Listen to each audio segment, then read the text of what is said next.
반갑습니다. 락터 이재준입니다.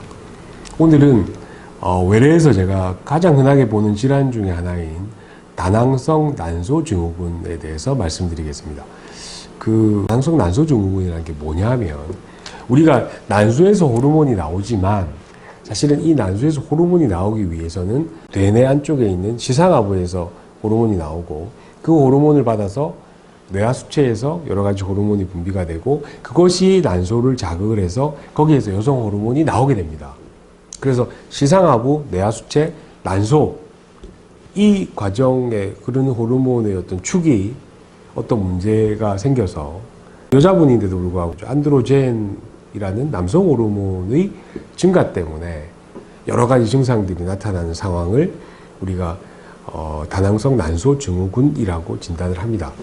보통은 이제 여러 가지 증상들이 나타나는데, 제일 많이 나타나는 증상이 사실은 배란이 잘 안 되는 것이죠. 그래서 우리가 초음파상으로 그런 분들을 보면은 배란되지 못하고 남아있는 난포들, 동그라미들이 막 이렇게 보입니다. 양쪽 난소에.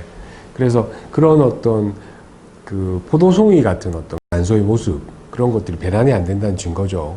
그런 것이 있다든지, 아니면은 남성 호르몬이 혈액 검사에서 높게 나온다든지, 또는 여러 가지 이제 우리가 조사해서 이분이 배란이 잘 안 된다는 여러 가지 증황들이 있을 때 우리가 전반적으로 봤을 때 다낭성 난소 증후군이라고 진단을 합니다. 근데 다낭성 난소 증후군이 있을 때 그럼 뭐가 문제가 되는 것이냐?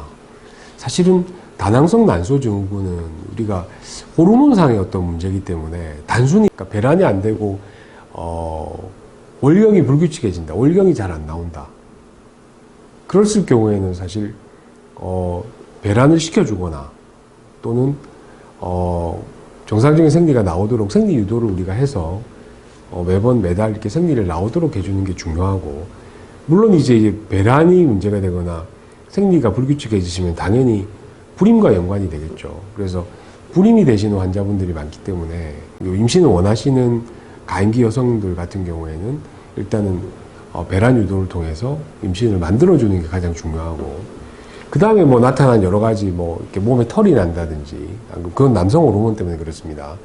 그리고 그것뿐만 아니라 이제 다낭성 난소 증후군이 있는 분들은 인슐린 저항성이 증가하기 때문에 고인슐린 혈증이 나타나고 당뇨에 이완될 가능성이 굉장히 높아집니다. 그리고 또 하나 문제는 여자분들이 이제 다낭성 난소 증후군이 있을 경우에는 배란이 잘 안 되고 월경도 제대로 잘 안 나오기 때문에 자궁내막의 두께가 두꺼워져 있는 분들이 굉장히 많습니다. 그래서 초음파상의 자궁내막의 두께가 두꺼워져 있는 분들은 반드시 다낭성 난소와 동반되어 있다 그러면 자궁내막 조직 검사를 해서 혹시 자궁내막 증식증이나 자궁내막 쪽에 생길 수 있는 자궁내막암이 있는지 없는지를 꼭 확인해 보는 게 중요합니다. 그리고 앞에서 말씀드렸듯이 당뇨라든지 여러 가지 대사성 질환이라든지 이런 호르몬에 관계된 다른 질환들, 심장 질환이라든지 이런 것들에 이완될 가능성이 높기 때문에 다낭성 난소 증후군이라고 진단을 받으신 분들은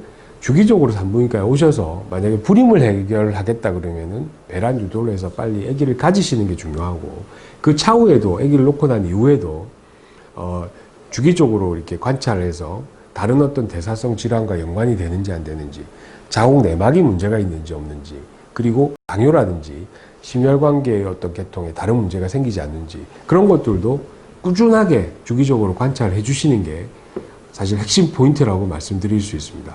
오늘은 다낭성 난소 증후군에 대해서 말씀드렸습니다. 감사합니다. 닥터 의학사전을 구독하시고 또 좋아해 주신 여러분들 너무 감사를 드립니다. 여러분들이 구독과 좋아요는 우리 동영상 제작에 굉장히 큰 힘이 되고, 그리고 앞으로도 많은 관심 부탁드립니다. 고맙습니다.